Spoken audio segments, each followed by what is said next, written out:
Hi friends, welcome back to my YouTube channel M fashion and beauty. आज आम जाना पुराणा ब्लाउज रू माप नहीं कि अस्त्र कपड़ा काटिबा। प्रथम चलतु देखा ब्लाउज को एमती सब हुक देदेबा।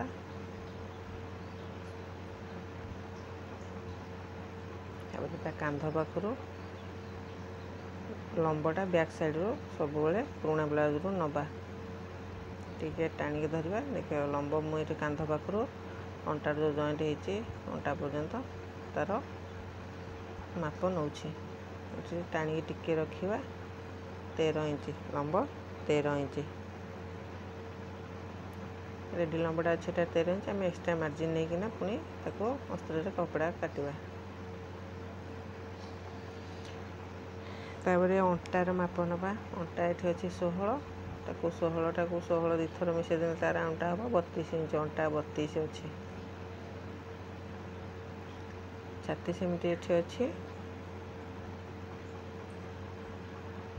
18 ताकू आम राउंडटा दी पट जाक बुले देले 18 18 के 36।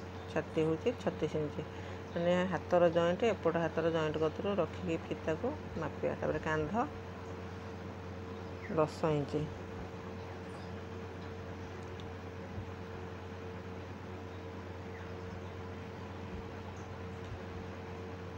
आर्मल माने काख बोली एमती कांधर जॉइंट कतरू रखी काखर तल जो जॉइंट होती एमती गोटे पेन साइज रखी देखिए केते होची 5.5 इंच।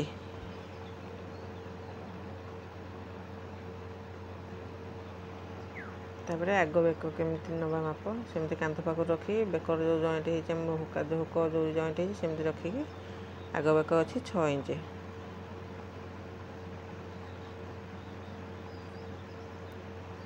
तार पिठीर चौड़ाटा केते अच्छी देखा 3 इंच रही से अनुसार रखा। बेकर लंब काटिबा। कटोरी माप देखा 6 इंच अच्छी। जो कटोरी जॉइंट होती एट शर्ट सहित से देखिकी फिता रखिकी एठू नवा। तापर आमर जो कटोरीटा जॉइंट होती कौटी देखा ऊपर कटोरीर टाकू आम टे तल को टाणिकी रखिकी देखा 9 इंच हो। तापर बेल्टा हूँ आम काटिया जो भी पटी जो सेपटा अच्छी 10.5 इंच सब माप सरला। हाथर माप रखा जो मुहुरी माप। तापर आम अस्त्र कपड़ा को काटिबा। 13 इंच रे मु 1 इंच एक्सट्रा मार्जिन नहीं अस्त्र कपड़ा काटुछि। एक्सट्रा मार्जिन 1 इंच नबार कारण हूँ कांध जॉइंट हाफ इंच जीव तलू जो अंटा पटी लगे सेटार हाफ इंच जीव। हाफ इंच पलैला आमर जो 13 इंच ब्लाउज लंब था से 13 इंच रही 13 इंच आम काटिबा तो ब्लाउज पुणी 1 इंच कटिगले 12 इंच हो ब्लाउज छोट पड़ तेणु 13 इंच आम 1 इंच प्लस करना 14 इंच नवा। तापर शोल्डर बा कांध नवा 5 पॉइंट। आम कांध था 10 इंच आम कौन 10 इंच काटिबा कि अधारे काटिबा 5 इंच आर्म होल 5.5 इंच एमती आम सीधा लाइन टाणीदबा। तापर छातीर माप नवा। छाती 4 भागरू भागे नवा 36 अच्छी। आम ये 9 जो 36 4 भाग करदे 9 रे गोटे चिन्ह दवा जोटा फिटिंग चिन्ह आउ एक्सट्रा मार्जिन 2 इंच हो 2.5 इंच हो मुझे अच्छे 2.5 इंच नौ। तब अंटार 4 भाग भागे नवा 1 इंच देवा प्लीट आउ एक्सट्रा मार्जिन उपर जी से नवा। अंटा अच्छी मोर ये 16 दूने 32 कही तो। तापर पाख गली नवा बैक साइड 1.5 इंच ताकि मिडिल बाहर करदेकिना एमती फिटिंग लाइन को लेकिन तल को डाउन करवा टिके 2 सुत हो 3 सुत हो टिके डाउन करवा।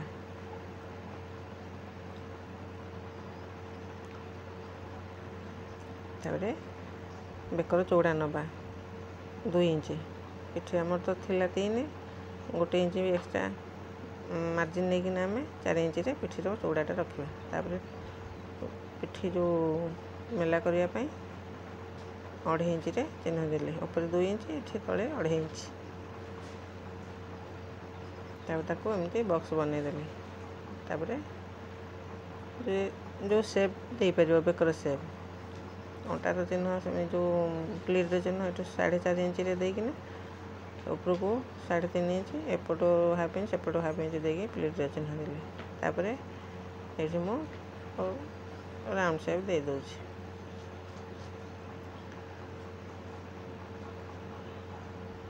बैक साइड मार्किंग सरीगला। ताको आम कटिंग करदे। देख मैंने कटिंग केमी करी से जो कपड़ाटा को मु काटुनी सेटा को पुणी मझीर जो कांध पाख नहीं मुझा को पुणी फोल्ड कर देकिना आउ थे मार्किंग करी तलू 1 इंच देवी जो फ्रंट पार्ट पर 1 इंच बढ़े देवी।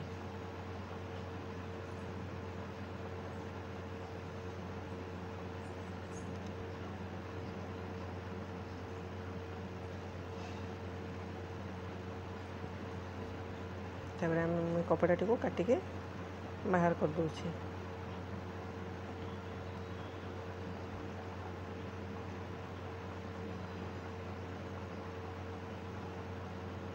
से कपड़ा हाथ कटा जो देखो मुझे काटुचे तार चिन्ह देदेली खाली बेकर चिन्हटा आउ थे मुझे आग बेकर रखी 6 इंच ताको राउंड सेप दे दूची। आरमल से 5.5 इंच आउ थे मार्किंग कर दूची जानापी भितर को हाफ इंच सेप देकिना ताको फ्रंट पार्ट कटिंग करवा। मुझे काटुनी काटला बेले काटि। तापर ऊपर बेल केते आम नहीं 10.5 इंच रे मार्क करवा।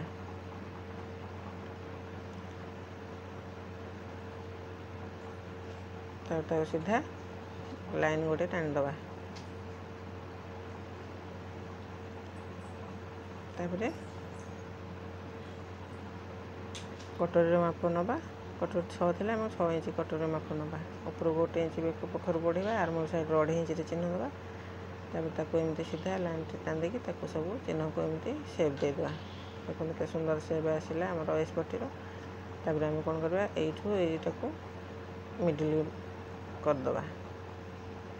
बुशपेंट आम थी 9 रे ताको देकिना सेमती किसी ना आमती मिडिल बाहर करके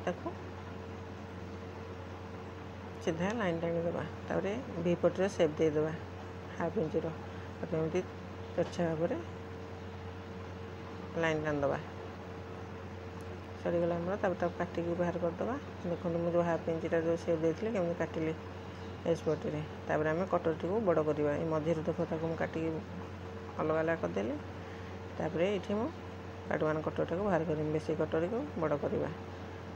बेसी कटोरी सब एमती तेरछा भाव रखा सीधा रखा एमती एपट सेपट एम तेरछा रोथ पिन मारदेकी जमी अच्छे सेमती मुझे ड्र कर दूची।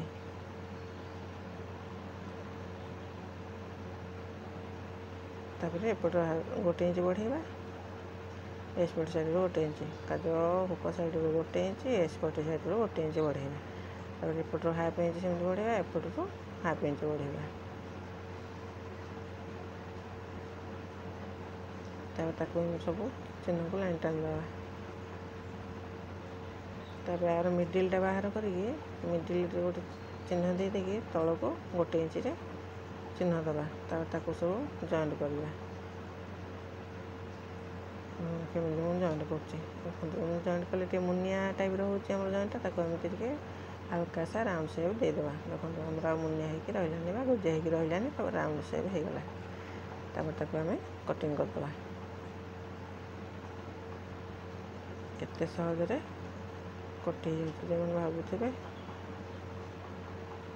सिलाई भारी कष्ट जमा भी कष्ट नुहे बुझीगले सिलाई करने बहुत सहज हो जाए। तापर आम सेकेंड कटोरीटा बाहर करवा। सेकेंड कटोरीटा बाहर करवा आम पार्ट सेकेंड कटोरी दरकार ना मिली डायरेक्ट 4 इंच रे फोल्ड करवा तापर पार्ट 1 कटर के एमती आनिकी तार लंबाटा ये करदे तापर एमती बॉक्स बनईदेवा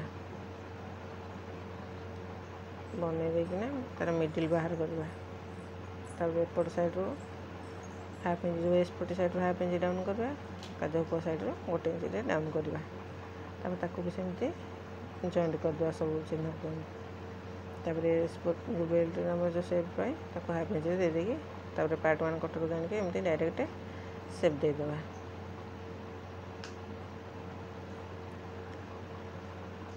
जो मैंने मो चैनल नुआ अच्छा दयाकर मो चैनल को सब्सक्राइब लाइक कमेंट शेयर करंतु पाखर थी बेल आइकन को दबातु जहाँफल कि मुझे नुआ नुआ भिडियो आनिबे आपण पाखरे प्रथमे पहुँची पार तापर आम स्लीव्स कटिंग करवा हाथर कटिंग करवा हाथ मुठी छोट हाथ हम 6 इंच